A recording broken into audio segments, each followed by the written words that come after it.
Sorry I've been gone a while. Hey everyone, Joey here, aka Animus, and last weekend I went to my first ever festival, the inaugural Forwards Festival in Bristol, and I've just decided today to do a whole ass review of the entire 2-day experience and every single act that I saw because I want to and I can. I've been really wanting to go to a festival for a very long time as an enormous music fan.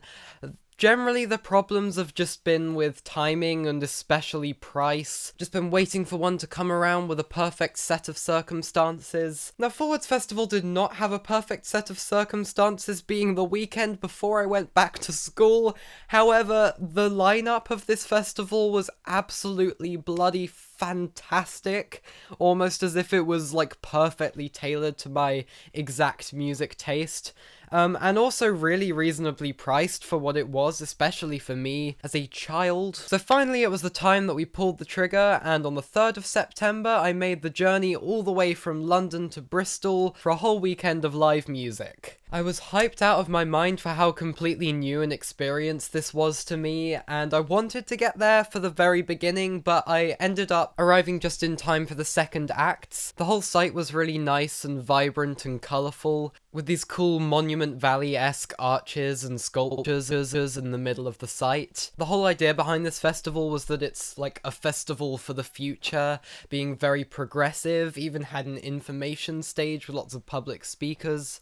And I definitely got the vibe that this was a very kind of clean and safe place, like the polar opposite of Reading that had just happened. So I started over at stage 1 seeing Ishmael Ensemble, who I hadn't listened to before, but I think I've found a new band to listen to in the future. All their music had this beautiful lift to it. It was very jazzy, very psychedelic, quite a uniquely ethereal lead vocalist. I was surprised there wasn't a bigger crowd gathering already. It was a bit like, where is everyone?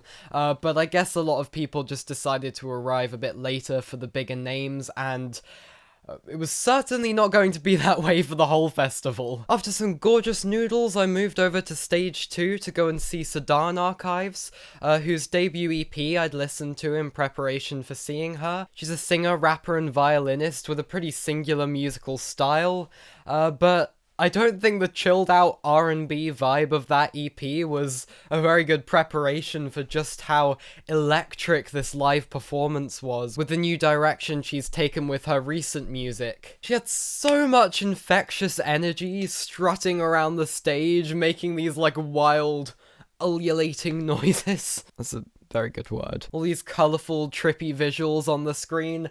I had a blast watching her perform, and the whole crowd was too, which was, by the way, a much bigger crowd than the previous one.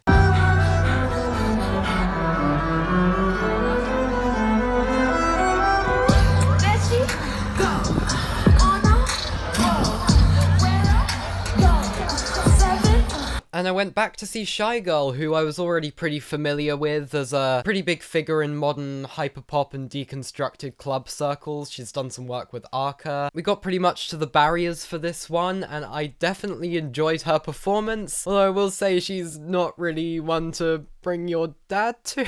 Some pretty damn raunchy stuff. And no, she was clearly living it up, and so were all of us. She even debuted some brand new material from her upcoming album, which is nice. And then I stayed at that stage for half an hour and wait for the second half of what was essentially a giant Girls and the Gays double bill. Because at 4:45 there was none other than Miss Charli Baby herself. This was actually the second time I'd seen Charli XCX. I went to her earlier this year to go to the Charli XCX experience, where she was doing some material that she doesn't normally do, some deep cuts and stuff from her early work and all throughout her career.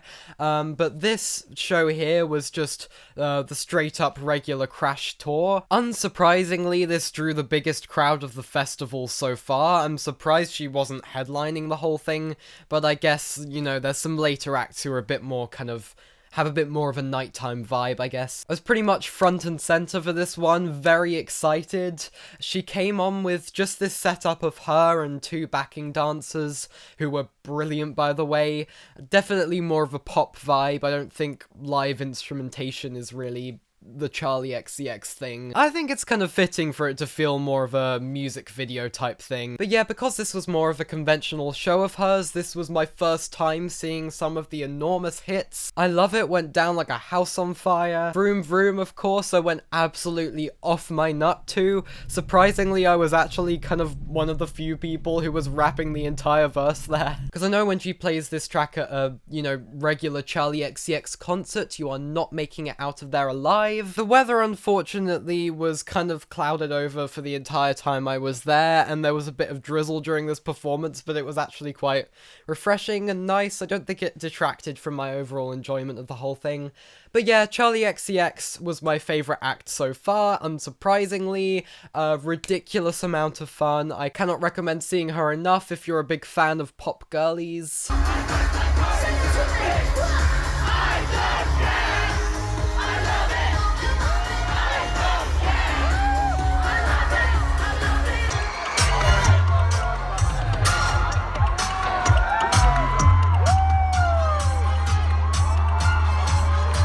And then after dinner, I kind of had a difficult choice because Kruangbin were playing on stage 1, who are kind of like a chilled out psychedelic funk band, and I've enjoyed their music for a while. It was just that I felt like they wouldn't be like the most exciting band to see live, and I was kind of in the mood for something more upbeat and energetic. So meanwhile, Fred again was playing on stage 2, who I was less familiar with, but I'd been hearing lots of things about, and I knew that that was likely to turn into a proper dance floor, so I did end up going over to stage 2, and yeah, I liked the music he played. I didn't quite love it, but I enjoyed the way that even though it was proper dance music, he did sing and spent a big chunk of the time playing live drums on a drum machine, so he kind of had more of his own presence than a lot of dance acts would. Unfortunately, the place I was in the crowd wasn't brilliant. I was kind of off to the side and a load of people were there. It was very kind of packed in. There were a lot of big lads around me who would not stop having conversations, so I kind of couldn't hear what any of the lyrics were, really. But that wasn't Fred again's fault. And then on stage 1, there was another big one, Little Simz, who I believe is just straight up one of the best rappers working today, touring her fantastic album from last year, Sometimes I Might Be Introvert, which I put right up there on my best albums of the year list. And what I saw was just as majestic as I was hoping. I don't know how she doesn't get out of breath and keeps so composed and energetic throughout the whole thing. I would have loved to see this whole thing, but unfortunately I had to cut it short about halfway through so that I could get back to stage 1 and watch a full Floating Points performance, which was one of the ones I was most looking forward to in this whole festival. Speaking of my albums of 2021 list, I put him right up there at number 1 with his album with the London Symphony Orchestra and Pharoah Sanders. I knew he wasn't going to be performing anything from that album, of course, but all his other more dancey material is still absolutely stellar. So I ended up at Barrier and also directly in front of one of the towers of speakers, which meant this was probably maybe the loudest music I've ever heard. But there's a funny thing where I struggle with really loud rock music, but find dance music more easy to listen to very loud. But with the subwoofers right there on the ground in front of me, this was practically like a 4D music experience. Like, my whole body was just shaking with all of the bass. But I'm someone who enjoys that kind of thing. Yeah, this was a full-on hour of fantastic electronic music. I wasn't always sure what was his music or when he was DJing other people's material, but I did recognize some of his recent dance singles, and of course I recognized the self-titled track from LFO, an absolute classic of 90s rave music. The on-screen visuals were absolutely hypnotic, with all of these rotating and morphing sort of luminescent shapes.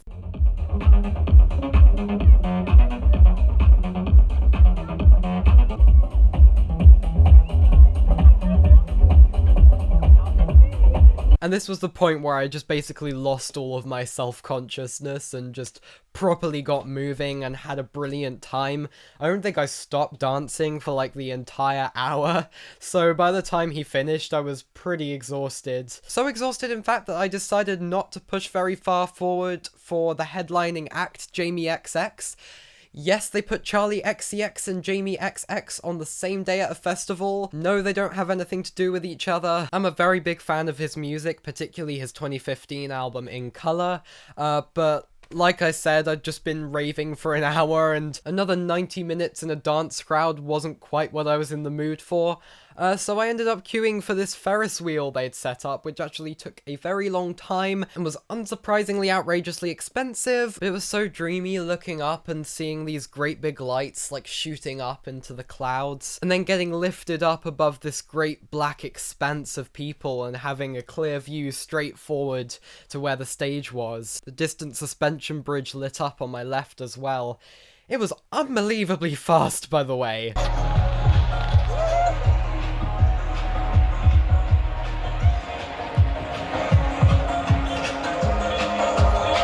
But yeah, then I got a decent spot to stand and finish the rest of his set, except unfortunately we did have to leave a little bit early just to avoid this great mass of people going out. It was a little bit heartbreaking to hear Gosh, which is probably my favourite track of his, far away in the distance while I walked out, but I don't think it would have been worth another like half an hour waiting for the buses. As this was 2-day festivals rather than a camping festival, I went back to my grandparents', which was like an hour away, crashed out, absolutely knackered at about midnight, and went to sleep like a log, only to wake up the next morning ready to do it all again and even bigger. So on Sunday morning I got there a little earlier in time to see some of both of the opening acts. So on stage 2 there was Connie Constance, who I believed was more of a kind of conventional pop artist. I don't know if she's gone in a new direction or something, because this was like full-on punk. Even though again not that many people had gathered there yet, she was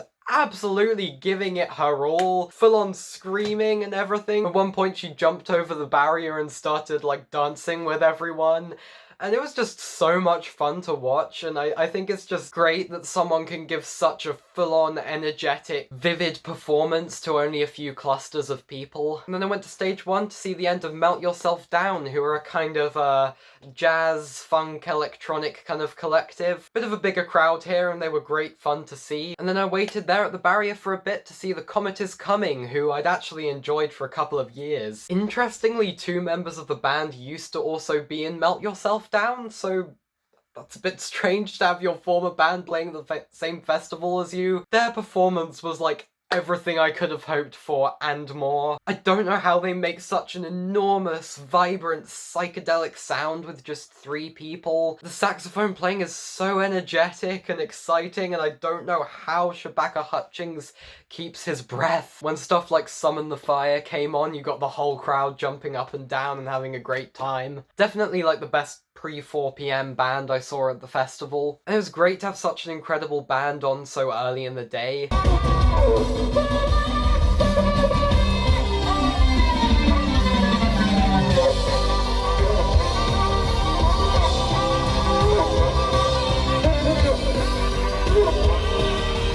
Now at this point, unfortunately, a lot of different people I would have liked to have seen kind of ended up overlapping, so I had to catch kind of bits and pieces. I saw Warmduscher, German for warm showerer, on stage 2, kind of a post-punk band, but I was only there for like a very brief moment near the back of the crowd, so I can't really give you proper thoughts on them. Then I hurried back to stage 1 to catch Esteem, who I've just recently got into. Very uplifting and eclectic pop music. Just such a warm stage presence with a great set of backing vocalists. I Do This All the Time was a whole big sing-along even as far back as I was in the crowd. And then yet again I had to rush back to the other stage to see Kae Tempest. I wouldn't quite call them a rapper, they're more of a spoken word artist set to music. I'd never quite loved their stuff even though I enjoyed it, but with music so word-led, I think seeing it performed right in front of you made all of their songs take on a whole new meaning and emotional impact. You could see they were really just pouring their heart and soul out, and I became really truly invested and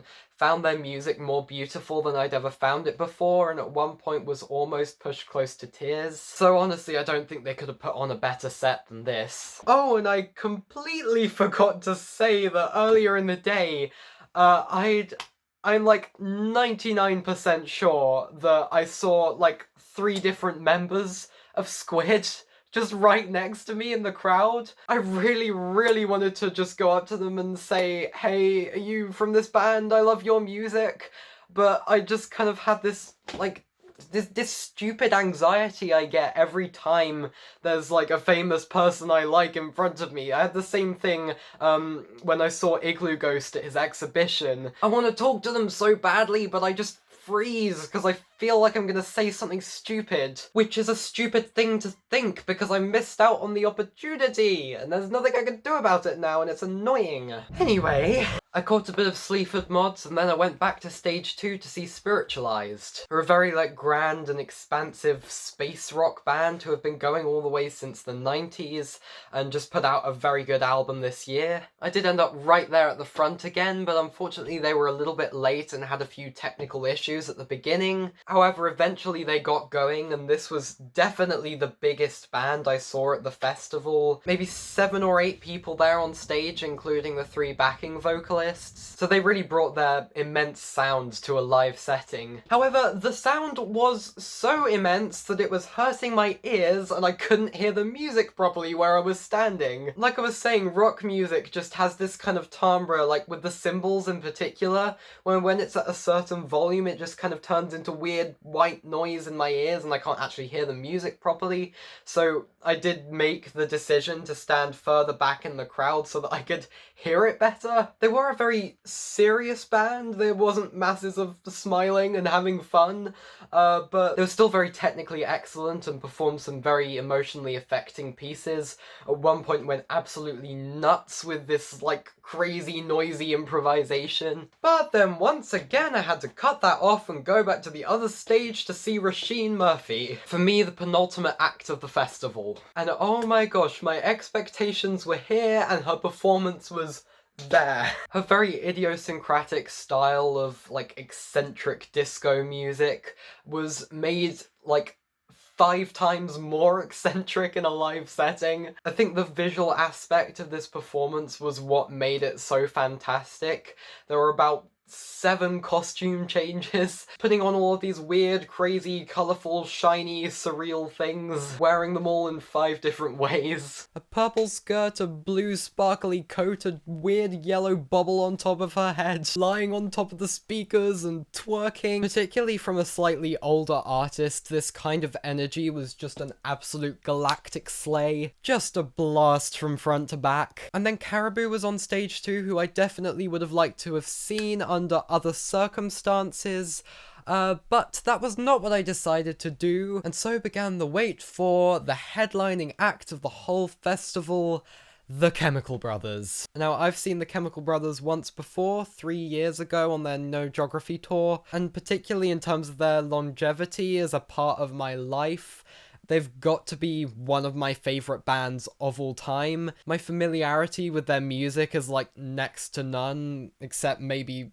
Orbital, I don't know. And based on that previous show, I knew that this couldn't really be anything other than an out-of-this-world, mind-blowing experience. And so while I was watching all of this equipment being put on, the regular screen being taken down and this gigantic new screen being put up, I was just completely buzzing with excitement for this performance. And I managed to get, like, about the best place you could possibly get.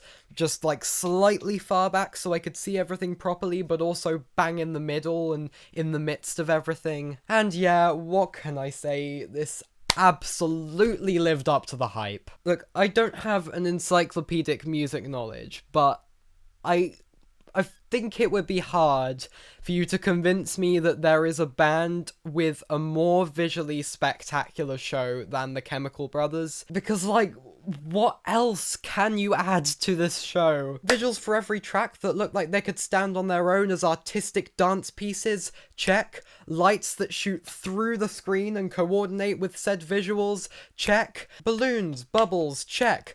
Giant robots that lift off the ground and move around and shoot lasers out of their eyes with screens on their chest and then malfunction with steam shooting out of their ears. Check. I'm surprised the whole crowd wasn't going absolutely completely mental. I was. One thing I forgot from the last time I saw them was just how unsettling parts of their live performances can get. Mad as Hell, of course, is a good example with the weird laughing mask people and the pig guy with his laser fingers. Yes, it's a bit hard to recommend to some people. I heard someone behind me go, "Why am I scared by everything?" And I don't blame them. But personally, I absolutely love it. Of course, they went through all of their classic material and the tracks that everyone recognizes. I'm so familiar with their stuff that I was even, like, shouting along obnoxiously to all the random snippets and voice samples and spoken word bits, and every time, like, a random obscure element of a track would come in to signify its beginning, I would just be, like, whooping really loudly and then realize that no one else was. And then I believe I heard maybe 3 brand new pieces. Sometimes the bass was so loud that it was hard to hear the other elements of the tracks, but all the new stuff was really good. I don't know what else I'd expect from these guys. There's one track with all these weirdly coloured drummers on screen, which was cool. Another track had visuals with a kind of ethereal, maybe Japanese-inspired look to them. Honestly, the whole hour and a half just zipped right by. And they finished with Galvanize, which was great, but at the previous show I went to of theirs, they did play an encore of the Private Psychedelic Reel, which may be my favourite track that they've ever made. It goes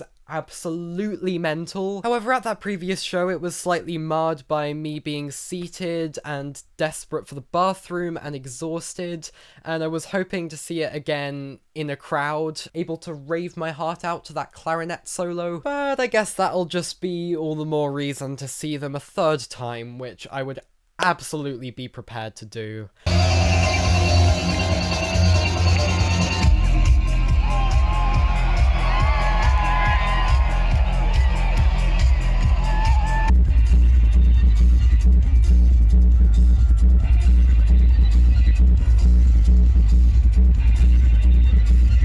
And that was the end of Forwards Festival. In summary, I didn't see a single act that wasn't somewhere between good and fantastic. Everyone seemed to be having a great time, everyone was lovely, even the random drunk woman photobombing me wasn't too bad. And I definitely got the vibe of this being a colourful, progressive, future-oriented festival with a vivid modern vibe just like the city of Bristol. I think it'd be quite hard to picture a better first festival, and if it happens again next year, I will definitely consider going and recommend that you do so as well. Sorry if this video's run on a bit, but I've enjoyed talking about the time I had, and I hope you did too. Thank you for watching, see you next time.